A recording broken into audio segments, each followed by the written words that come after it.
Muy buena tarde, tenga estimado alumno. Le saluda con el gusto de siempre la doctora María Catalina Domínguez Nájera y es un placer para su servidora, a nombre de la Universidad José Vasconcelos, darle la más cordial de las bienvenidas a esta primer sesión virtual de la materia que lleva por nombre Teoría del Delito. Y para ello, tal y como se lo compartí de manera anticipada, a través de nuestra plataforma institucional, en el apartado de contenido de la materia y bienvenida, específicamente nuestro plan de estudios, el día de hoy nos corresponde desarrollar los temas inherentes a la unidad número uno, en donde abordaremos las generalidades del derecho penal y de las ciencias penales. En ese sentido, hablaremos propiamente de qué es el derecho penal formal, su delimitación, la definición formal del delito, la definición formal de sanción, el sistema penal y el sistema constitucional, la sistemática de la teoría del delito, la evolución de la teoría del delito, los conceptos básicos dentro de la teoría del delito, así como también del instrumento jurídico normativo que lo regula propiamente, que es nuestro Código Nacional de Procedimientos Penales. Y para ello vamos a dar inicio propiamente dentro del reconocimiento de las generalidades del derecho penal y de las ciencias penales. Partimos pues de hablar acerca del derecho penal. Cuando nosotros invocamos al derecho penal, primeramente tenemos que ubicar que existe una clasificación del derecho, que sabemos que es el derecho público, el derecho privado y el derecho social.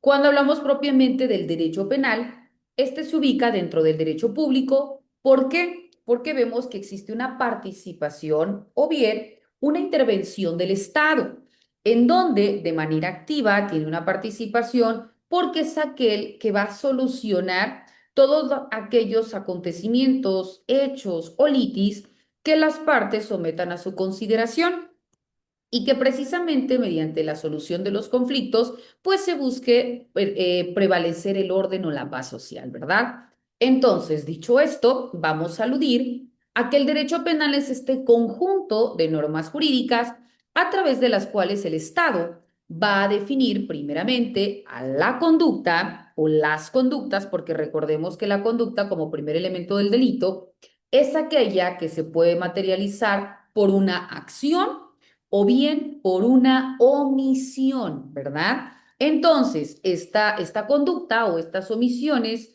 propiamente considerándose como el primer elemento del delito, es aquella que constituye el delito en sí mismo, ¿verdad? Porque simplemente si no hay conducta, ya sea por acción o por omisión, pues en el sentido no hay delito.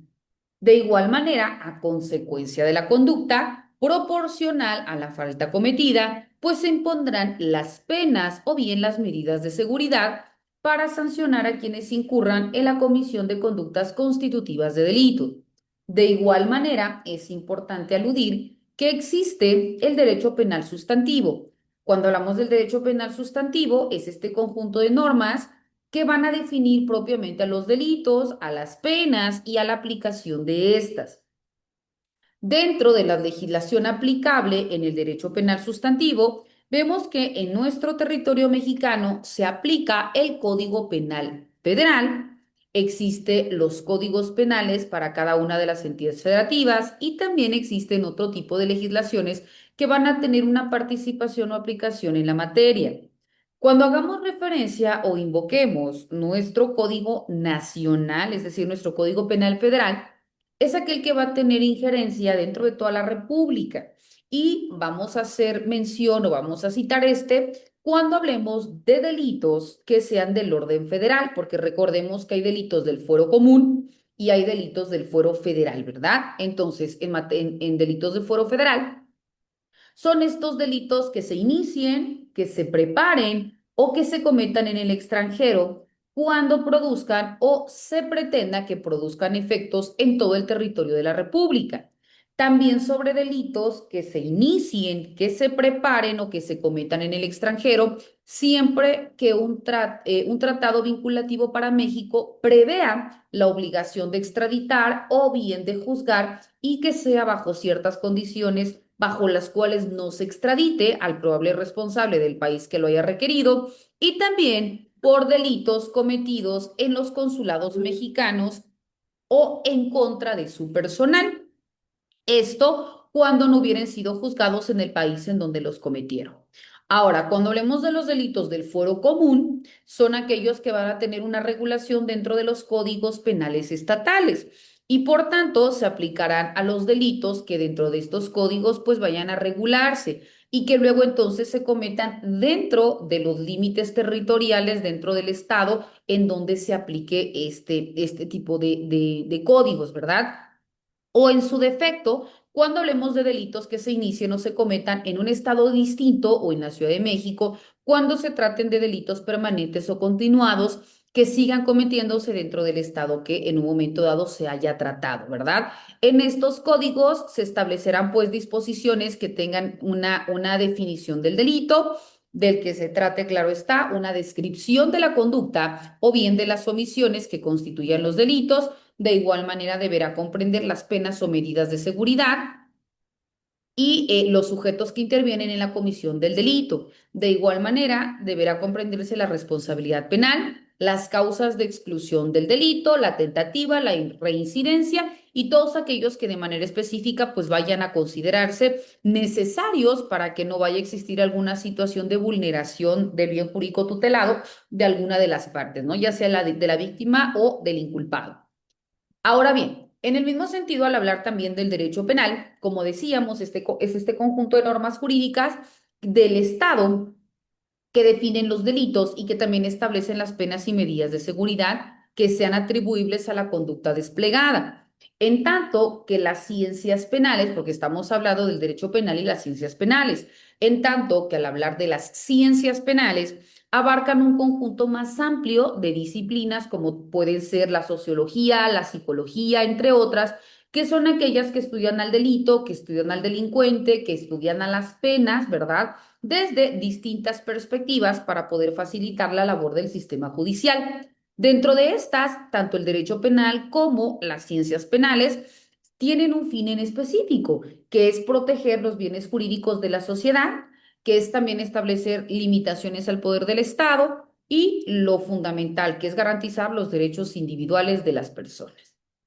Ahora, al hablar dentro del derecho penal, este persigue una función específica, que es definir, como hace rato comentábamos, ¿verdad? ¿Qué conductas son ilícitas? Cuando hablemos de lo ilícito es lo contrario a derecho, ¿verdad? Entonces invocaremos a los delitos.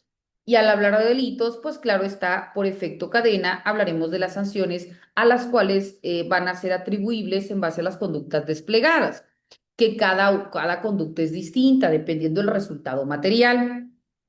Ahora, cuando hablemos también de otro elemento dentro del derecho penal es precisamente la protección, ya que hablamos pues que el Estado tiene como obligatoriedad salvaguardar los derechos que nosotros como individuos tenemos. Entonces hablamos que tiene como finalidad salvaguardar los valores fundamentales de la sociedad, es decir, los derechos humanos, ¿no? La vida, la salud, la libertad, el patrimonio, etcétera. Y que cuando alguien, ya sea un individuo o incluso el propio Estado, vulnere, atente, lesione, menoscabe o la terminología que querramos otorgar, pero que vulnere nuestro bien jurídico tutelado, proporcional al grado de vulneración, pues existirá también la pena impuesta. De igual manera, es importante hacer referencia a que cuando hablemos dentro del derecho penal, este reviste una naturaleza jurídica. Como ya decíamos hace rato, el derecho penal pertenece a una rama del derecho público porque el Estado es el único que tiene la facultad para imponer las penas o medidas de seguridad. Ahora, cuando hablemos específicamente dentro del rubro de ciencias penales, tiene un alcance multidisciplinario. ¿Por qué? Porque dentro de su análisis o estudio, pues inciden diferentes ciencias que van a colaborar de manera puntual para buscar entender los fenómenos delictivos. Dentro del objeto de estudio que tienen las ciencias penales es que primeramente pues analizan al delito y luego entonces emiten una respuesta tanto social como también institucional ante la criminalidad. Dentro de ellas abarcan disciplinas como por ejemplo la criminología, que es el estudio del delincuente, abarca también la criminalística, que muchos la confunden, pero la criminalística es el estudio del delito en sí mismo. Abarca también la sociología criminal, abarca la medicina forense, abarca la psicología forense, entre muchas otras que van a tener esta vinculación, repito, para el estudio puntual del derecho penal.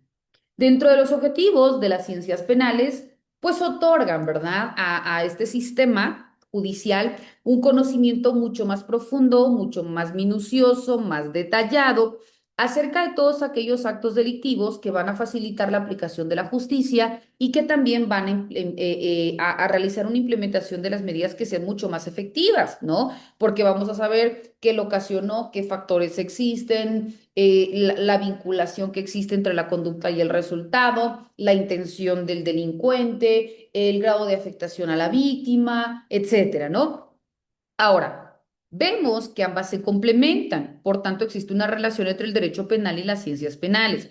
Por su parte, el derecho penal establece el marco legal y los conceptos que regulan la conducta y que regulan netamente a la sanción, en tanto que las ciencias penales complementan al derecho penal porque le proporcionan todas aquellas herramientas y conocimientos de otras disciplinas para poder de manera puntual analizar tanto el delito como el delincuente, ayudando a interpretar los hechos y también a lograr esta integración propiamente dentro de la legislación.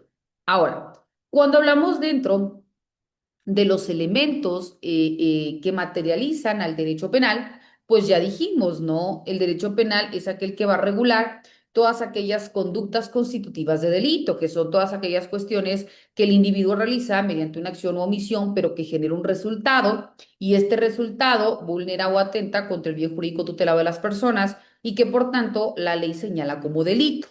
Cuando hablamos del delito, el delito pues primeramente es regulado dentro de nuestro Código Penal Federal y es aquel que se entiende como el acto o omisión que sancionan las leyes penales. Existen también, como hace rato citábamos, códigos estatales que también emiten definiciones propiamente de delito. Y aquí empiezan a señalar mediante el señalamiento de los elementos positivos del delito, porque recordemos que cuando hablemos del delito, y aquí nada más es como mera introducción, porque lo vamos a analizar de manera detallada cada uno de estos dentro de nuestras subsecuentes unidades, ¿no? Pero es importante que conozcamos o que tengamos claro que al momento de que nosotros hablemos del delito, que es lo que persigue el derecho penal, este se integra por elementos. Existen elementos, que son dos, que son los elementos positivos del delito, y luego entonces existen los elementos negativos del delito, ¿verdad?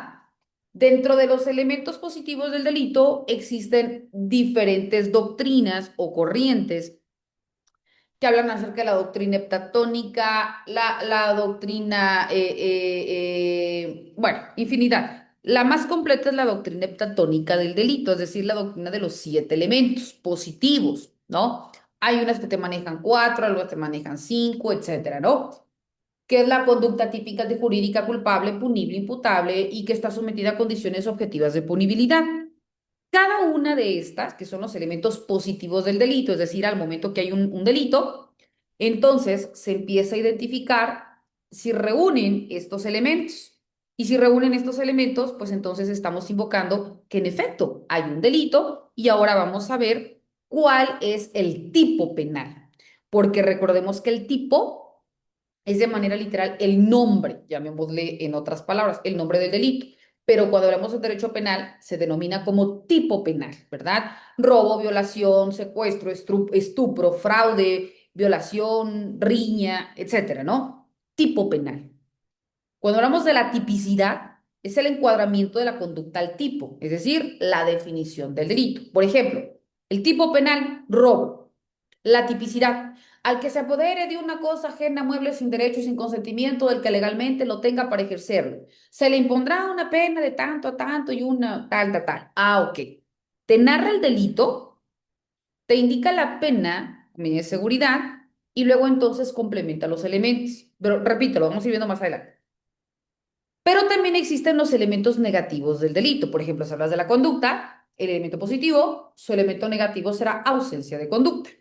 La tipicidad, aquí será la atipicidad. Aquí es la antijuricidad, aquí es la juricidad, o algunos le denominan como juridicidad. Aquí es la culpabilidad. ¿Aquí qué creen que es? Cuando hablamos de culpabilidad, la ausencia de culpa. Cuando hablamos de la antijuricidad, hablamos de las causas de justificación, que son aquellas que cuando cometes un delito, en efecto lo cometes, pero existen causas que validan el porqué de tu acción y dentro de ellas existe la legítima defensa, el estado de necesidad, el ejercicio de un derecho, el cumplimiento de un deber, ¿verdad? Entre otras. Bueno, entonces, aquí vemos, pero repito, lo vamos a ver de manera mucho más específica en la siguiente sesión virtual. Pero aquí vemos que el principal elemento del delito, perdón, sí, el principal elemento del delito es la conducta.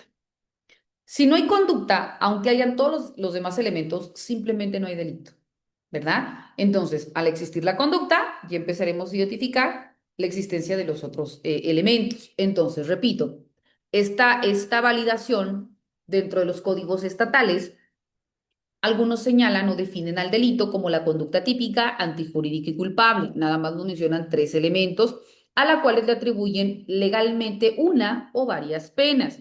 Los delitos vemos que pueden ser de tres tipos.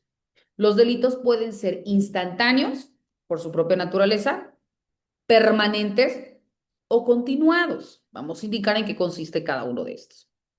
Cuando hablamos de los delitos instantáneos, son aquellos que se agotan en el mismo momento en que se hayan realizado todos los elementos de la descripción penal, ¿no? Por ejemplo, si yo te hablo de robo, pues apoderamiento de una cosa ajena a mueble sin derecho y sin consentimiento, yo voy y te tomo tu celular. El delito se consuma de manera inmediata, ¿verdad? El homicidio no es de que es que lo quería matar, entonces si no lo privaste de la vida, pues es un delito tentado, ¿verdad? Tenías la intención de cometerlo, pero por causas ajenas a la voluntad del sujeto no se consuma. Sin embargo, repito, tenías la intención, entonces por supuesto que se sancionará, pero no tendrá la misma punición a que lo hayas privado de la vida, pero sí quedará bajo el nombre de tentativa de homicidio. Pero el homicidio como tal es bajo cómo lo realices, pero hay un resultado que es la privación de la vida, ¿no? Entonces, es un delito instantáneo. Pero también existen los delitos permanentes. Son delitos permanentes aquellos en donde la consumación se prolonga en el tiempo, ¿verdad? Por ejemplo, el abandono de incapaz. Existen también los delitos que se le denominan como continuados. Cuando hablamos de los delitos continuados, son aquellos que se cometen con un mismo propósito o bajo un mismo fin o conducta delictiva y contra un mismo sujeto mediante varias conductas. Aquí, por ejemplo, podemos hablar, se me ocurre, si continuamos mediante el ejemplo del robo, cuando una persona le está robando a su patrón de manera constante, pero que no se da cuenta, ¿no? Aquí le robo una cantidad, tal día otra, o sea, el robo hormiga que comúnmente se le denomina, ¿no? Entonces ahí estamos hablando de un delito continuado. Pero también vemos que los delitos se pueden cometer de manera dolosa o de manera culposa, ¿verdad? El dolo es cuando tienes la total, el total deseo, convicción, ánimo, intención de cometerlo. Y por eso realizas todos aquellos elementos. ¿Para qué? Para que se produzca, ¿verdad? Yo te quiero privar de la vida, yo voy, traigo mi pistola y te disparo y te mato. Entonces tengo toda la intención. Es un delito doloso. Pero te pongo otro ejemplo, cuando es culposo, yo voy conduciendo mi vehículo, ¿verdad? Voy a los límites que manejan o que se señalan, pero resulta que de la nada sale un niño corriendo y se atraviesa. Y por supuesto que lo atropello, ¿verdad? No lo privo de la vida, pero si lo atropello, hay lesiones y bueno, etcétera. Pero es un delito culposo porque yo no tenía la intención de atropellar al niño, ¿verdad? O a la persona o a quien fuere. Pero el fin último es que se produce un resultado. ¿Tienes la intención? No. ¿Hay un resultado material? Sí. Entonces es un delito, pero es un delito culposo. Ahora bien, vemos que dentro, repito, de la comisión de los delitos puede ser doloso, puede ser culposo. Se considera que alguien realiza el delito de manera dolosa cuando, conociendo los elementos del delito o bien el resultado, pues lo vas y lo materializas, ¿no? Como hace rato te decía, te puse el ejemplo de la privación de la vida, del robo, de la violación, ¿ok? Vas y lo realizas, tienes pleno conocimiento, ¿no? No puedes decir, es que yo no sabía que lo iba a violar y lo violé. No, tienes la plena convicción y lo realizas. Realizas todos aquellos actos tendientes a la materialización del hecho. Pero cuando hablamos de forma culposa, cuando se dice que no previó siendo previsible, ¿verdad? O no previó y confió en que no se produciría, porque no tuvo el cuidado del que debía, ¿no? Pero vemos que pese a eso, se comete un delito. Ahora, como te comentaba hace rato, existen dos tipos de delitos, delitos del fuero común y delitos del fuero federal. Dentro de los delitos del fuero federal, hacemos mención a los delitos federales que se encuentran contemplados dentro de nuestro Código Penal Federal. Se contempla también la descripción y la sanción para cada uno de estos y podemos citar como delitos federales el ataque a las vías de comunicación, los delitos contra la salud, la trata de personas, la falsificación de moneda, la falsificación de documentos, los delitos cometidos contra el medio ambiente, los delitos contra la propiedad intelectual, el robo de hidrocarburos, los delitos relacionados con armas de fuego, los daños al patrimonio cultural, entre muchos otros. Cuando hablamos de los delitos del fuero común, ¿verdad? Aquí es en donde te decía que existen los códigos penales de cada una de las entidades federativas y que dentro de su articulado pues describen las conductas y omisiones constitutivas de delito y también las sanciones, medidas de seguridad, etcétera, ¿no? Dentro de estos delitos vemos que se agrupan por el tipo del bien jurídico afectado. Ahí hablamos de los derechos humanos, la vida, la integridad corporal, la libertad de la persona, la libertad, la seguridad sexual, el patrimonio, la familia, la sociedad, entre otros. Algunos de estos delitos, por ejemplo, podemos citar el homicidio, lesiones, feminicidio, aborto, abuso sexual, tráfico de menores, acoso sexual, violación, incesto, robo, fraude, abuso de confianza, extorsión, violencia familiar, violencia de género, incumplimiento de obligaciones alimentarias, ¿no? Que son las de asistencia familiar, corrupción de menores, falsificación, entre muchos otros. Ahora, cuando nosotros hablamos de manera puntual de los sujetos del delito, es importante señalar que existe sujeto activo y sujeto pasivo. Cuando hablamos del sujeto activo, es la persona que realiza la conducta considerada como delito, es decir, el delincuente, el inculpado, el imputado, dependiendo la etapa procesal en la que se encuentre, pues va a tener estos distintos tipos de denominaciones, pero es el sujeto activo, el que comete la conducta, vaya, el que realiza el delito. Cuando hablamos del sujeto pasivo es la persona que resiente la vulneración de su bien jurídico tutelado. En otras palabras, hablamos de la víctima, ¿verdad? Es la persona titular del interés jurídico lesionado o puesto en peligro y que se le conoce como la víctima u ofendido, ¿verdad?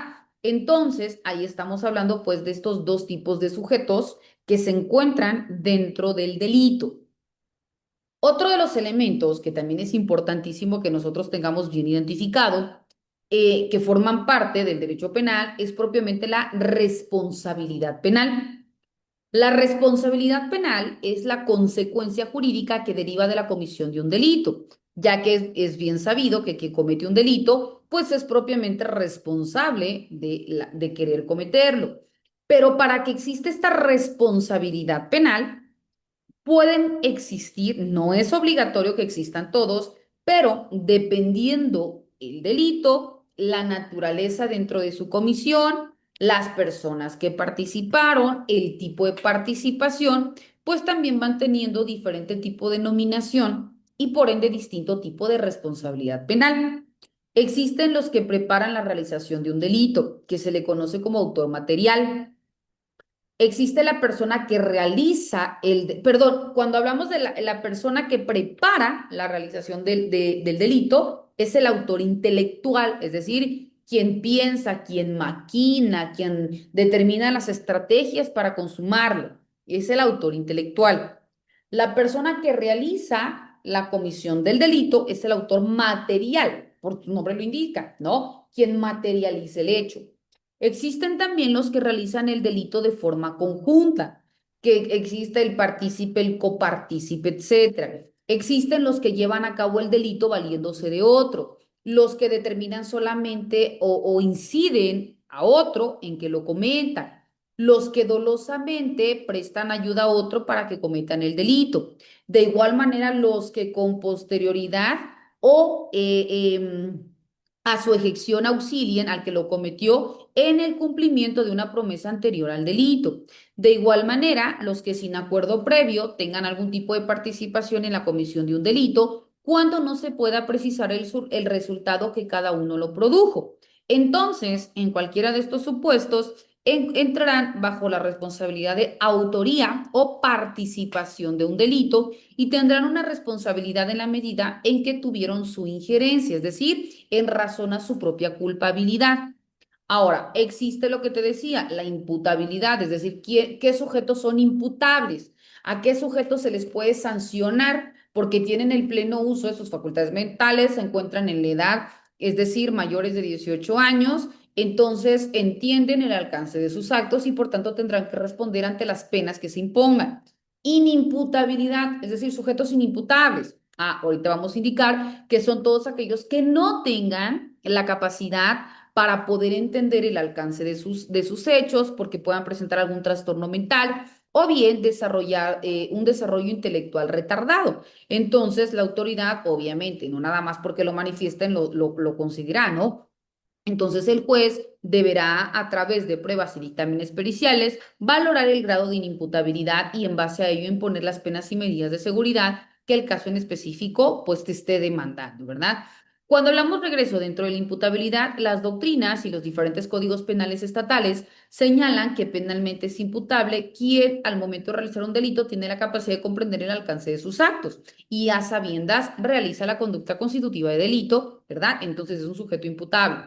Inimputable ya decíamos, ¿no? La doctrina y de igual manera los códigos penales de las diferentes entidades federativas, pues también disponen que estará excluido del delito quien al momento de realizar este delito, pues no tenga la capacidad de poder comprender el alcance de sus actos, ¿no? Ya dijimos, porque puede tener un trastorno mental, porque puede tener un desarrollo intelectual retardado, etcétera, ¿no? Entonces ya dijimos que la autoridad determinará lo conducente en base a los dictámenes y pruebas periciales que determinen el grado de afectación. Ya decíamos que otro elemento también es la tentativa, ¿no? La tentativa es cuando tú realizas todo aquello que se necesita para poder consumar un delito, pero por causas ajenas a la voluntad del sujeto activo, pues no se comete, entonces queda como delito tentado. Entonces, aquí nos dice que la tentativa se refiere a que puede suceder que una persona exteriorice la intención de cometer un delito, realizando todo o en parte de los actos que deberían producir ese resultado o bien omitiendo aquellos actos que deberían evitar en un determinado momento, porque recordemos que la conducta puede ser por acción o por omisión. Sin embargo, el resultado no se produce, como ya dijimos, por causas ajenas a la voluntad del sujeto, ¿no? Entonces tenía la intención, pero no se materializa, entonces se sanciona como delito tentado. Ya decíamos también que existen las excluyentes del delito, que es una figura que implica que no puede considerarse que existe un delito cuando se realizan determinadas conductas con el objetivo de proteger determinados bienes jurídicos, ya sean propios o ajenos, y que ante la inexistencia de la voluntad de cometer el delito, aunque se realice alguna conducta que lo integran, pues los códigos penales determinarán como excluyentes de delitos, ¿verdad? Dentro de estos estamos citando que pueden hablar, por ejemplo, dentro de un transporte público, se acciona un arma, se lesiona y da muerte a varios pasajeros y ante este hecho uno de los pasajeros combate ese acto delictivo y ante el inminente peligro de ser herido de gravedad o privado de la vida él u otros pasajeros da un golpe, lesión en la cabeza y da muerte al agresor, que estamos hablando de una legítima defensa o como hace rato decíamos. El estado de necesidad, el ejercicio de un derecho, el cumplimiento de un deber, la legítima defensa son causas de justificación que excluyen la responsabilidad. Existen otros elementos que también entran dentro del derecho penal, que es la reincidencia. Al hablar de la reincidencia, dentro del Código Penal se hace referencia a que existe reincidencia cuando un condenado por sentencia ejecutoriada por cualquier tribunal de la República o del extranjero vuelva a cometer el mismo delito. Obviamente puede ser ante la misma o ante otra persona, entonces se considera como reincidente. Al reincidente se le incrementarán las sanciones que correspondan por el nuevo delito.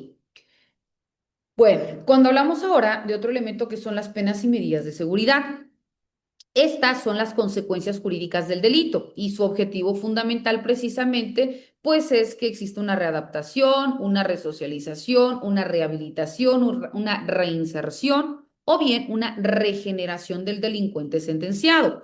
Y por ello, el Estado busca que la imposición de estas penas y medidas de seguridad a los delincuentes pues sirvan como un ejemplo para que las demás personas no lo cometan, porque obviamente van a tener ese tipo de sanciones, ¿no? Entonces, ahí es la forma en que se establecen precisamente estas penas y medidas de seguridad. Dentro de las penas y medidas de seguridad establecidas dentro de los códigos penales, pues podemos citar la máxima que es la prisión, la prisión, ¿verdad? Privación de la libertad. También se encuentra el trabajo en favor de la comunidad, el confinamiento, la prohibición de ir a un lugar determinado, sanciones pecuniarias cuando hablamos de una reparación del daño, decomiso de instrumentos, objetos y productos del delito, amonestación, apercibimiento, colocación de dispositivos de localización y vigilancia, entre muchos otros. Otro de los elementos también que se regula dentro del derecho penal es también cuando hablamos de justicia para adolescentes, que es lo que se conoce como los menores infractores, que son personas menores de 18 años que cometen conductas constitutivas del delito, pero dado a su minoría de edad, pues entran dentro del rubro de menores infractores y existe propiamente un sistema, un tribunal especializado que se va a encargar de conocer y de resolver mediante un juicio que se le conoce como un plan individual de ejecución, en donde se establece el tratamiento que el menor infractor deberá tener, no se le denomina como imputado, etcétera, no, a que es un tratamiento, no es una sanción, sino es un tratamiento precisamente para la protección de los derechos del infante, para no vulnerarlos de igual manera. Entonces, dentro del ámbito del derecho penal, pues la edad vemos que también es un factor muy importante y que hace referencia a los menores infractores como personas menores de 18 años que realicen conductas tipificadas como delito en los códigos penales y por tanto, como hemos dicho, serán sometidos a disposiciones especiales, ¿no? Para ellos. Dentro de este sistema, en México, existe la Ley Nacional del Sistema Integral de Justicia para Adolescentes, que es de observancia en toda la República y que se aplica a menores, adolescentes, que se encuentren dentro de los 12 a antes de los 18 años de edad. Repito, a quienes se les atribuye la conducta que es tipificada como delito en las leyes penales. Ahora, en derecho penal, pues es bien sabido que han existido dos tipos de sistemas de impartición de justicia. El primero bajo el sistema penal, el sistema mixto inquisitivo y propiamente a partir del 2011 tenemos este nuevo sistema penal que dentro de este derecho penal tenemos el derecho procesal penal y que luego entonces es a través de la forma de regulación de impartición de justicia en este sistema penal acusatorio adversarial en su modalidad de juicios orales. Y dentro de ello, bueno, se tiene que llevar un proceso para poder llevar a cabo todo desde la integración de la carpeta de investigación, pasando por cada una de las etapas procesales, hasta que el juez de ejecución de sentencias determina si es una sentencia condenatoria o bien una sentencia absolutoria, ¿no? Dependiendo de la naturaleza del hecho, de los medios probatorios que las partes exhiban, etcétera. Entonces, vemos que dentro de nuestro Código Nacional de Procedimientos Penales hace referencia al conjunto de normas que regulan los procedimientos penales y dentro de nuestro sistema de justicia penal existe este sistema jurídico mexicano que a partir de la reforma del 18 de junio del 2008 se reformaron los artículos 16, 17, 18, 19, 20, 21 y 22, así como el artículo 76, 73, perdón, fracción 21 y 23. De igual manera, el artículo 115, fracción séptima, y el artículo 123, apartado B, fracción 13, de nuestra Carta Magna. Y por tanto, entra en operación específicamente este sistema penal acusatorio adversarial y que en el 2016 pues es aquel que prevalece dentro de todos los estados de nuestro país. Ahora bien, cuando nosotros hablamos dentro del derecho penal, es importante, como marca nuestro plan de estudios, hablar acerca del derecho penal formal. El derecho penal formal es también conocido como nuestro derecho penal adjetivo, ¿verdad? Y es, o debemos entender como aquel conjunto de normas y aquel conjunto de procedimientos que van a regular la aplicación del derecho penal material. Al hablar del derecho penal material, es las leyes que definen tanto a los delitos como a las penas. Y el objetivo es precisamente obtener el proceso penal necesario tanto para investigar, para juzgar y también para sancionar aquellas conductas criminales en donde se garantice en todo momento que se cumplan con los derechos de los ciudadanos y que se mantenga también la paz o el orden social, ¿verdad? Y este ámbito pues se encuentra principalmente, como ya hemos dicho, regulado en nuestro Código de Procedimientos Penales. Dentro del componente específico del derecho penal, vemos que existe precisamente la definición o la integración del funcionamiento del proceso penal, que como es sabido es esta vía legal para poder aplicar las consecuencias jurídicas del delito, la sentencia, las medidas de seguridad, es decir, desde que se conoce, primero cuando vamos en la primera etapa, que es la etapa de inicio o también conocida como la etapa de investigación, que es cuando, en este caso, yo como víctima acudo, determino, manifiesto mediante mi denuncia o querella que existe una vulneración a mi bien jurídico tutelado, cualquiera que éste sea, determinan si hay elementos o no, y luego entonces ya se inicia, ¿verdad? El Ministerio Público empieza con la etapa de investigación, empieza a determinar elementos. En caso de que se acredite, entonces, bueno, ya se da cabida en tiempo y forma, ¿no? Y ya vamos más adelante a conocer, repito, los elementos del delito. Acá no vamos a entrar dentro del estudio de las etapas procesales, porque eso ya es en razón de otra materia, pero para poder determinar si existe o no la conducta constitutiva de delito, ¿verdad? Pues primeramente se tiene que conocer los alcances de cada uno de los elementos positivos del delito para determinar si existe, si hay un ejercicio de la acción penal. Caso contrario, pues simplemente no se da continuidad. Entonces, dentro de estos elementos, vemos que también es necesario conocer que existe el derecho penal material, o también conocido como sustantivo, que es este conjunto de normas que van a definir los delitos, ya decíamos, partiendo de la conducta, que es todo aquello mediante la conducta es la acción u omisión que sancionan las leyes penales, pero también hablamos de un derecho penal formal, o también conocido como derecho penal adjetivo, que es aquel que tiene como relación directa identificar o enfocarse en cómo se aplica el derecho penal material. Ahí hablamos pues de los procedimientos y de la normativa para que los delitos pues sean investigados, sean sancionados y que esta sanción sea proporcional a la falta que se cometió, ¿verdad? Entonces, para que ya no se continúe cometiendo o en su defecto, pues también existe esta protección del Estado. Pero también para poder identificar que existen los delitos, pues también es importante que nosotros identifiquemos los presupuestos del delito.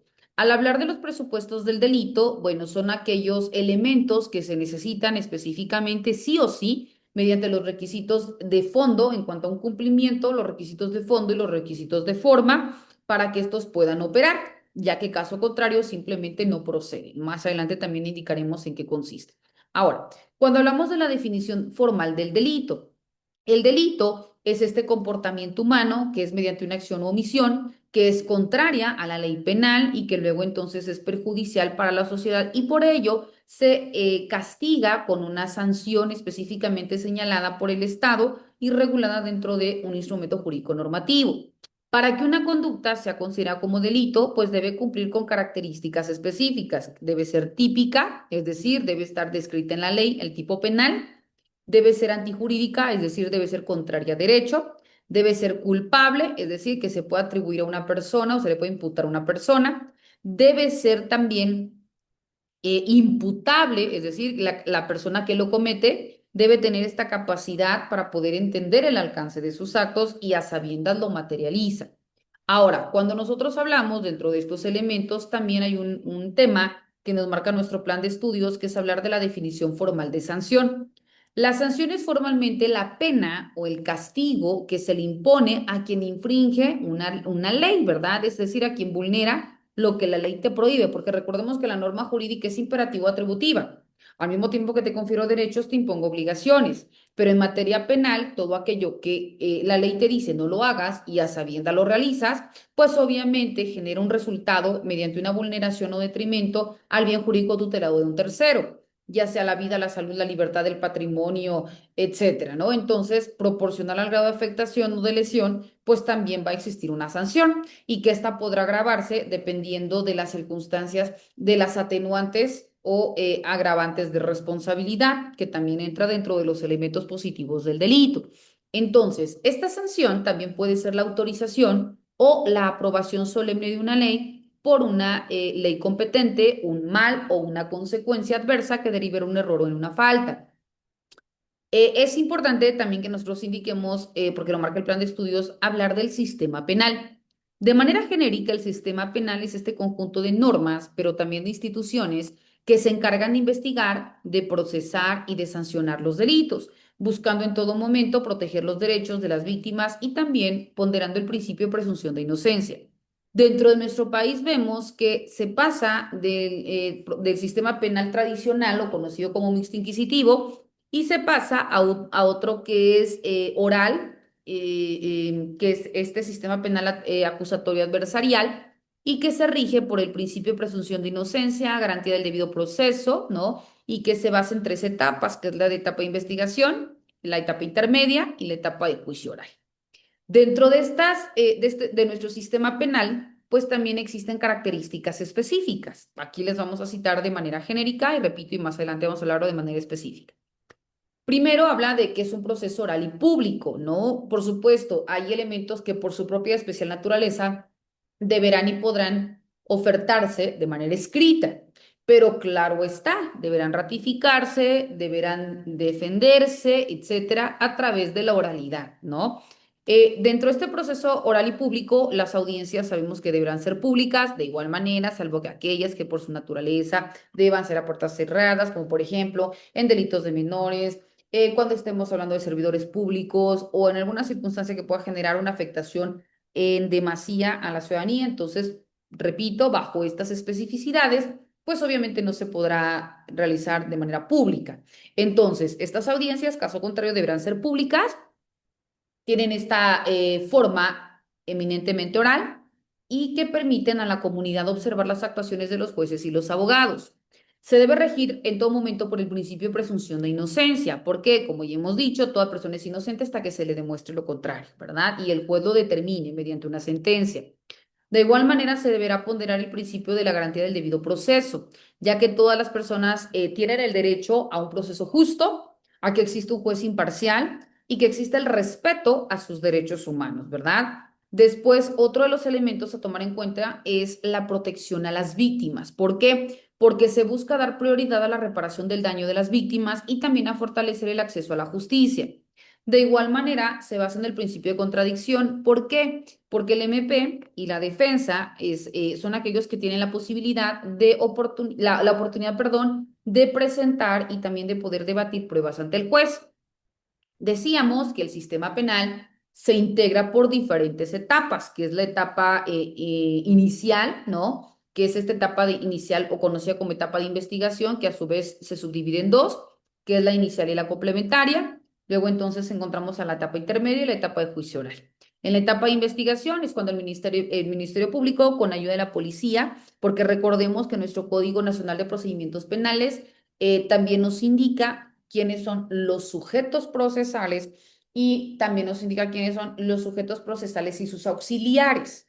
Entonces, dentro de los auxiliares encontramos a la policía, ¿verdad? Entonces, aquí por ello se indica que dentro de la etapa de inicio encontramos la participación que tiene el Ministerio Público, quien con el apoyo de la policía y los peritos, pues se encargan de recabar los datos de prueba para integrar esta carpeta de investigación. Luego, entonces, cuando existen los elementos, se determina el ejercicio de la acción penal. Se da cabida a la etapa intermedia, en donde se depura el proceso, se verifica la presentación de pruebas y se decide la admisión de estas para la etapa de juicio.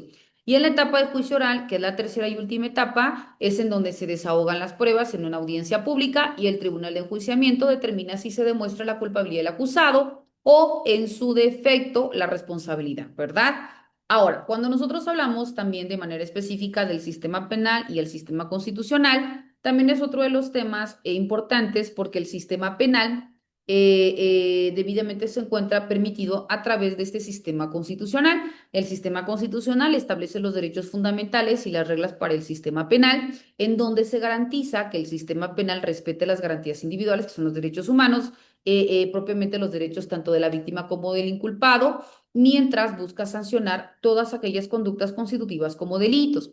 La Constitución es aquella que define los valores y los principios que deberán guiar el derecho penal y mediante la reforma del 2008 se dio tránsito, ya hemos dicho, a un sistema penal acusatorio, oral y garantista, reemplazando el modelo mixto inquisitorio que se venía trabajando, y este sistema ya hemos dicho que se rige por principios como el de publicidad, como el de contradicción, como el de inmediación, como el de celeridad, para lograr una justicia más eficaz, transparente y que luego entonces esté apegada en la garantía, protección y salvaguarda de los derechos humanos.